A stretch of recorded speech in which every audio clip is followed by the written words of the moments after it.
종합병원 내과 대기실. 그곳은 걷기조차 힘들어 누군가의 부축이 필요한 고령의 환자들로 가득 차 있었습니다. 영자 씨는 대기 번호표를 꽉 쥔 채 불안한 마음으로 앉아 있었습니다. 주변을 천천히 둘러보니 지팡이에 간신히 의지하거나 휠체어에 앉아있는 모습들이 보였습니다.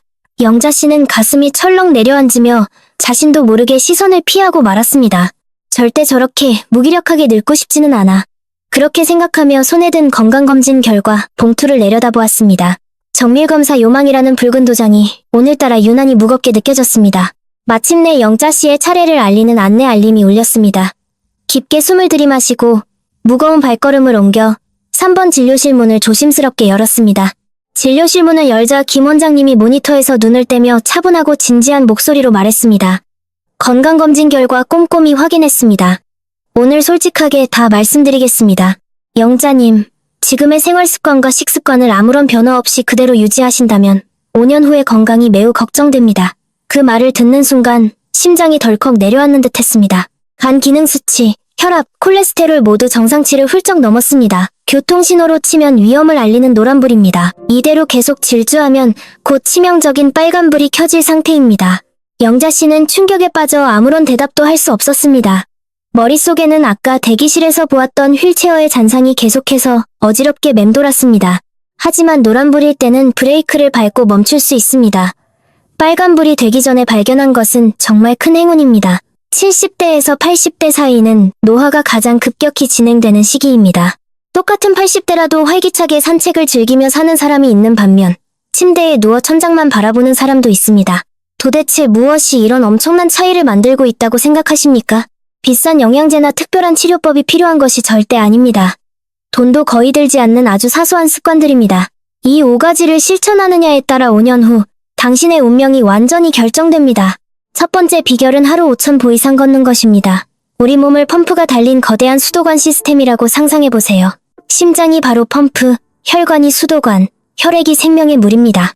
펌프가 약해지면 물이 제대로 흐르지 않고 물이 닿지 않는 외곽부터 서서히 녹슬기 시작합니다. 뇌와 심장, 발끝도 마찬가지입니다. 걷는 것은 이 펌프를 강력하게 단련하는 과정입니다. 미국 심장협회의 권위 있는 연구에 따르면 고령자가 매일 6,000보에서 9,000보를 꾸준히 걸을 경우 심장병 발생 위험이 무려 50%나 획기적으로 감소한다고 보고되었습니다. 처음부터 무리해서 많이 걸을 필요는 전혀 없습니다. 버스 한 정거장 먼저 내려서 걷기, 하루 20분 가볍게 산책하기부터 시작해보세요. 가장 중요한 것은 오늘 당장 시작하는 마음입니다. 두 번째 비결은 건강한 치아를 끝까지 유지하는 것입니다. 마지막으로 치과에 검진하러 가신 지 얼마나 되셨나요? 치아는 우리 몸으로 영양분이 들어오는 가장 중요한 현관문입니다. 현관이 망가지면 좋은 영양분이 몸속으로 들어올 수 없습니다. 치아가 나빠지면 고기, 신선한 채소, 견과류같이 영양가 높고 단단한 음식을 제대로 씹어서 삼킬 수 없게 되어버립니다. 그러면 결국 빵이나 죽처럼 부드러운 탄수화물 위주의 식사만 하게 되고 근육 생성에 필수적인 단백질이 턱없이 부족해집니다. 단백질 부족은 곧바로 심각한 근육 감소로 이어집니다. 근육이 줄어들면 걷다가 쉽게 넘어지게 되고 골절상을 입어 결국 침대 생활을 하게 될 확률이 치솟습니다. 치아 하나를 잃는 것은 끔찍한 도미노의 첫 블록이 쓰러지는 겁니다. 하나가 쓰러지면 연달아 무너지며 걷잡을 수 없는 악순환에 빠집니다. 당장 아프지 않더라도 최소 6개월에 한 번씩은 무조건 치과에 가서 정기적인 스케일링과 검진을 받으셔야 합니다. 세 번째는 원활한 배뇨와 배변 활동입니다. 밤에 자다가 소변이 마려워 깨는 경우가 잦으신가요? 야간 빈뇨는 70대의 약 60%가 매일 밤 고통받고 있는 아주 흔한 증상입니다. 화장실 가는 것이 귀찮아서 의도적으로 수분 섭취를 줄이셨다면 그것은 몸을 망치는 역효과를 냅니다. 수분이 부족해지면 방광이 극도로 예민해져 아주 적은 소변량에도 민감하게 반응합니다. 하루 권장량인 1.5리터의 맑은 물을 낮 동안 조금씩 자주 나누어 드시는 것이 핵심입니다. 한 번에 벌컥벌컥 마시는 것은 피하고 잠들기 2시간 전부터는 수분 섭취를 과감히 줄이세요. 장 건강 역시 생명과 직결될 만큼 중요합니다. 장은 제2의 뇌라고 불릴 정도로 무수히 많은 신경세포가 집중되어 있는 곳입니다. 장 환경이 무너지면 전신의 면역력이 떨어집니다.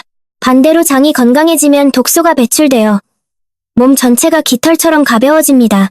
내일 아침 식사부터는 오트밀, 바나나, 무가당 요거트 같은 식이섬유가 풍부한 음식을 반드시 챙겨 드세요. 밤에 화장실 때문에 여러 번 잠을 깬다거나 마흘 이상 시원하게 배변을 하지 못해 속이 더부룩하다면 그것은 당신의 몸이 필사적으로 보내고 있는 위험한 노란불 신호입니다. 네 번째 비결은 맑은 인지 기능의 유지입니다. 친한 사람 이름이 잘 기억나지 않는 것은 자연스러운 노화 현상이지만 이를 그저 당연하게 여기고 방치하는 것은 치매로 가는 지름길입니다. 뇌는 우리 몸의 근육과 똑같아서 쓰지 않으면 빠르게 퇴화하지만 계속 자극하고 사용하면 몇 살이든 새롭게 단련할 수 있습니다. 새로운 요리법이나 낯선 동네 길, 걷기 등에 도전하세요.